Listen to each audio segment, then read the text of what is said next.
రాజకీయాల్లో శాశ్వత మిత్రులు, శాశ్వత శత్రువులు ఉండరు. కేవలం ప్రయోజనాలు మాత్రమే శాశ్వతం. కేంద్రంలో టీడీపీకి ఉన్న బలం కీలకం.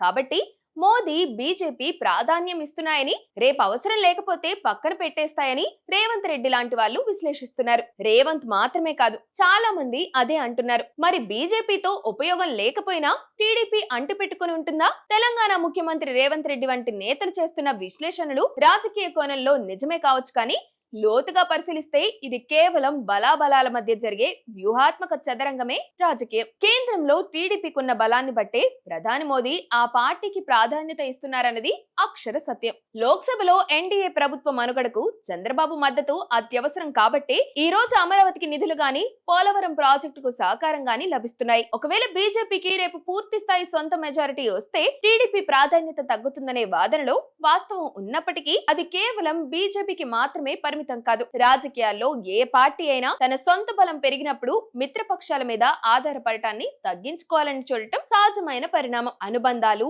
ఆప్యాయతలతో రాజకీయాలు నడుస్తాయని అనుకోవడం అమాయకత్వమే అవుతుంది. ఒకరితో ఒకరికి ఎంత మేర ప్రయోజనం కలుగుతుందన్న దానిపైనే పొత్తుల మనుగడ ఆధారపడి ఉంటుంది. గతంలో శివసేన, అకాలీదళ్ వంటి పార్టీలకు ఎదురైన అనుభవాలను ఉదాహరణలుగా చూపుతున్నప్పటికీ అవి ఆయా పార్టీల స్థానిక రాజకీయ వ్యూహాల వైఫల్యం వల్ల కూడా ఆ పార్టీలు దెబ్బతిన్నాయి. టీడీపీ కూడా గతంలో బీజేపీని వీడి నష్టపోయిన సందర్భాలు ఉన్నాయి. పొత్తులో ఉన్నప్పుడు ఏపీలో బీజేపీ తనను తాను తగ్గించుకోవాలని అనుకోదు. అది క్షేత్రస్థాయిలో బలపడాలనే ప్రయత్నిస్తుంది. అదే సమయంలో టీడీపీ కూడా తన ప్రభావాన్ని కాపాడుకుంటూనే ప్రత్యామ్నాయ శక్తులను నియంత్రించాలని చూస్తుంది. ఈ బలపడే ప్రయత్నం పొత్తులో ఘర్షణకు దారితీసినప్పటికీ సమస్యలొస్తాయి. కానీ ప్రస్తుతానికి బీజేపీకి దక్షిణాదిలో ఒక బలమైన మిత్రపక్షం అవసరం. అలాగే టీడీపీకి కేంద్రం నుండి భారీ ఆర్థిక ప్యాకేజీలు అవసరం. ఈ ఉభయ కుశలో పరిస్థితి ఉన్నంత కాలం ఈ బంధం కొనసాగుతుంది. చంద్రబాబు నాయుడు వంటి సీనియర్ నేతకు బీజేపీ నైజం తెలియదని కాదు. 2018లో ఎన్డీఏ నుండి బయటకు వచ్చి మళ్లీ 2024లో కలవడం వెనుక ఉన్నది కేవలం రాష్ట్ర ప్రయోజనాలు, రాజకీయ మనుగడ మాత్రమే. రాజకీయాల్లో